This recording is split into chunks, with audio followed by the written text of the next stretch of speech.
Hi, my name is Heidi Hill. I'm the president and CEO of Birth Choice in San Marcos and Oceanside, and I just want to welcome everyone to our 30-year celebration.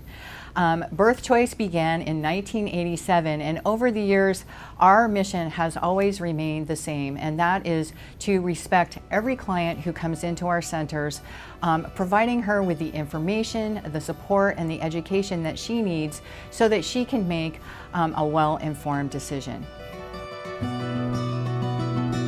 Over the past 30 years, Birth Choice has had the opportunity to impact thousands of lives, and that has created ripples that have gone out into the community, changing culture one person at a time. One of the ways that clients found us was through the church. Back when Birth Choice started in 1987. Shelley found out about Birthright through her church.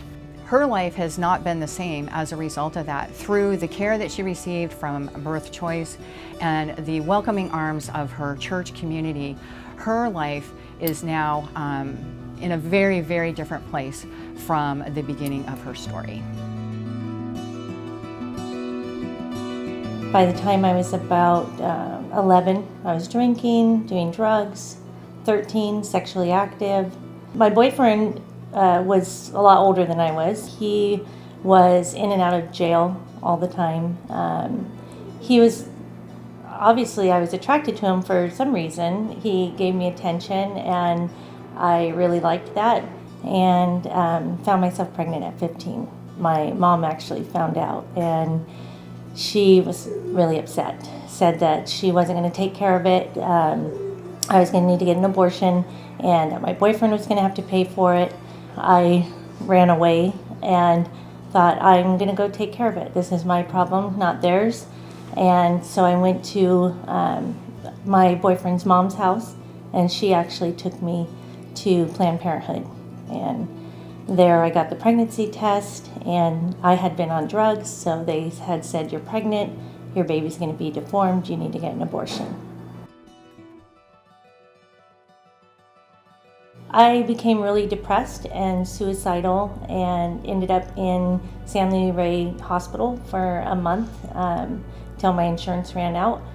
And then my parents just didn't know what to do with me and said, either you're going to follow our rules or you can go, because I didn't want to live with them anymore.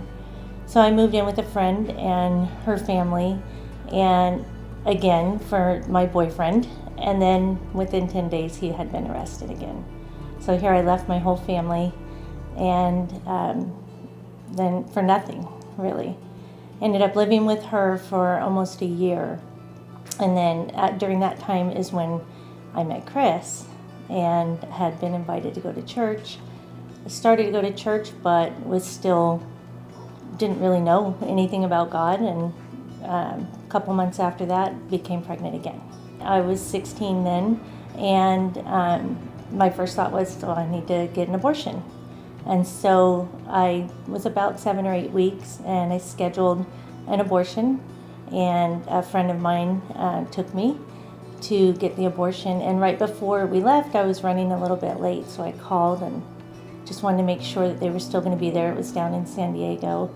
And they said, yeah, come on down, we'll have the doctor wait for you. And when I got there, he was gone. Went home, told Chris about it, and we both decided maybe this isn't what God wants us to do. But we didn't know what we were going to do. And so in my mind, actually, I was thinking I was probably going to commit suicide before it was obvious. But it was at that time that I had remembered hearing about Birthright, which is Birth Choice now, and I had heard about that at church. Went in, and Chris waited in the front, and I went in the back. They asked a bunch of questions. They brought Chris back. We watched a video on adoption, and we still didn't know what we were really going to do, but they kept in contact with me, and it was really not until about 2 weeks before I delivered the baby that I even knew what I was going to do. And that was because somebody threw me a surprise baby shower And we just thought, I guess we're keeping the baby. All these women came that I didn't even know and brought me gifts and just showed me love. And I'm just amazed at the love that I felt, because they all knew that I wasn't married and here I was pregnant, but yet they weren't judging. They gave of their time for the day and gifts for somebody they didn't even know, just because they're showing Christ's love.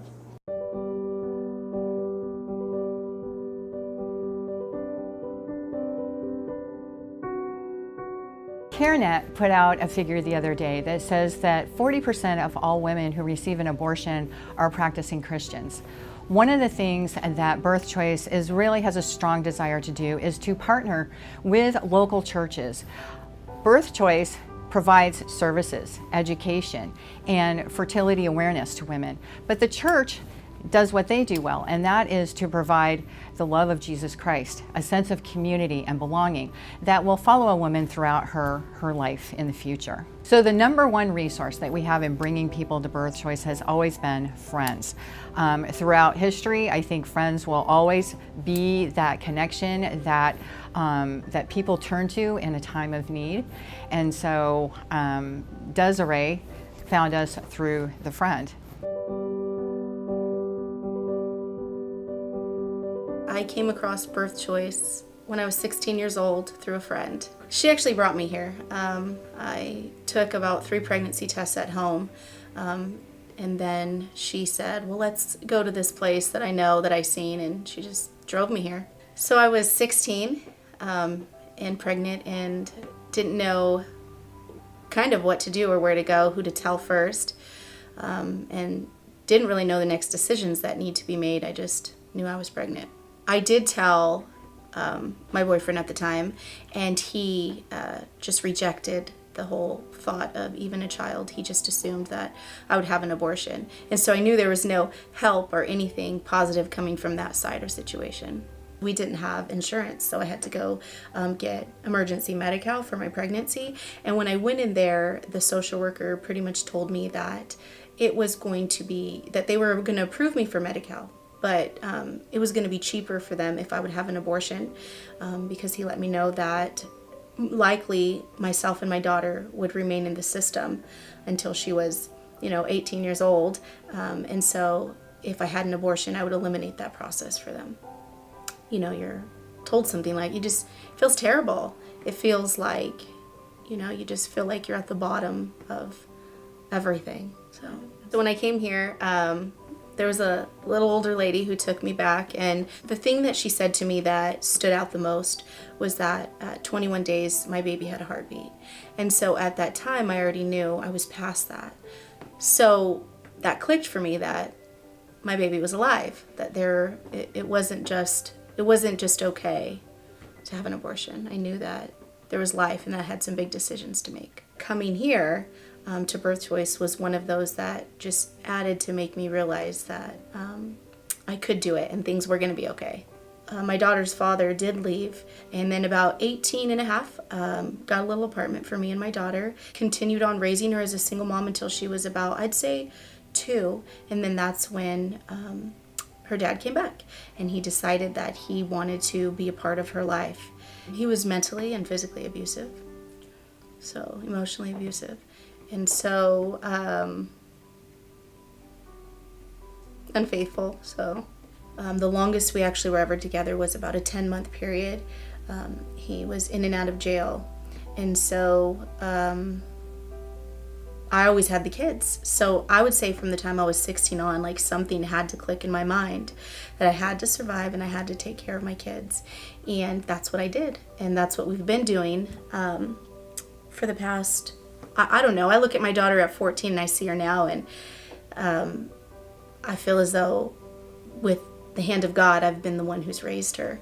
And with the other 2 kids too, it's the same thing. Then got into the career of being a birth doula, and I loved that, and I love that God kind of opened that door up for me to be a part of life and to see the beauty behind and the miracle behind births. And so I love that God has made that part of my story. Christmas time of 2016, my church had shared a post that Birth Choice was looking for volunteers, and I was just scrolling through Facebook, and I was like, I just instantly, it was just that heart check where the Lord was like, I want you to be there. And so I just prayed about it. I contacted Heidi. I was super excited, started the training. I felt led to quit my part-time job. And then the very next day, I got a call from Heidi saying, hey, do you want this position? And so it was just God bringing me back. And actually, when I seen the position to volunteer here, I didn't even know that it was the place I came when I was 16 years old. It wasn't until she told me the location and it all clicked. I was like, oh my gosh, yes, that's that place. And so it was kind of cool seeing how God was bringing me back full circle. By the grace of God, we've made it and been okay. And then a year and a half ago, I got into my relationship with my fiance now. We want Birth Choice to always be the first thing that people think of when they think of unplanned pregnancy, not the abortion clinics that we see throughout our state and our country. So one of the ways that millennials find information and resources is by reviews. They want to see 5 stars, whether it's to find an alteration for their wedding dress or parts for their vehicle. They're going online. And we are finding more and more that Birth Choice clients are no different. They are going online. When we ask them, where do you find us? It's through Google.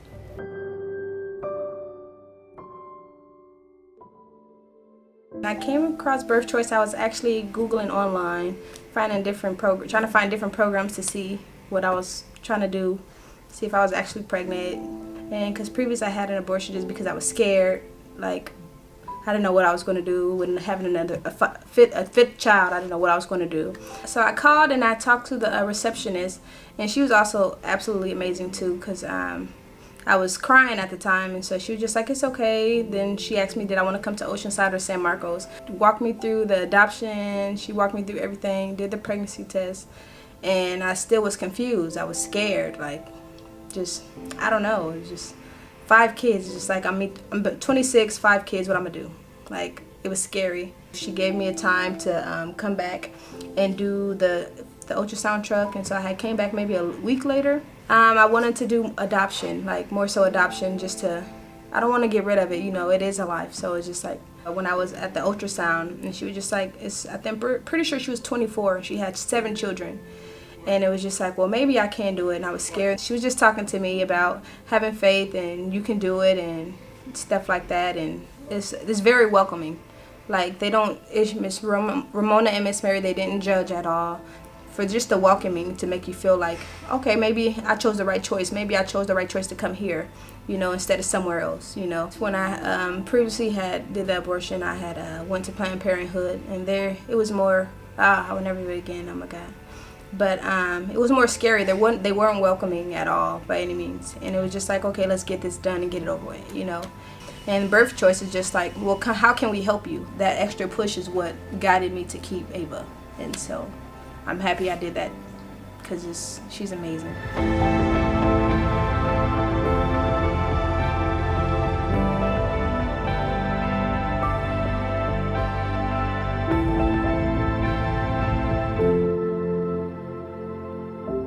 Back in the old days, when a client would come in, she would usually need a pregnancy test. Now, the need is not so great. When women call us, they've already taken a pregnancy test and it's positive. So the services that they're requiring are quite different. When we had a negative test client, which was about 40% of the time, we then had an opportunity to educate her on marriage and abstinence. So in order to pull in that demographic, STD testing is going to have to be what we use in the future to reach men and women before they are facing an unplanned pregnancy. The Women's Mobile Clinic has been able to enable us to impact the lives of so many more women. We went from 2 days a month of ultrasound service to 12 days a month. But it is an uphill battle. Gracie and Marilyn left a legacy of 30 years where people are now in the world fulfilling their God-given purpose. They weren't able to do it alone. They had help, they had prayers, they had the community that supported them, and we need your help too. We as Christian people have to care about the issues concerning life. This is not something that we can sit on the fence. We all have to act in some way, whether it be through financial giving or becoming a volunteer, whether it be praying outside of an abortion clinic, or coming to our centers and just asking if there's anything that we need for help. Birth Choice has been around for 30 years. We would like to invite you to be a part of our future and where we're going for the next 30 years and how we are going to impact our community in helping women and families and babies for years to come.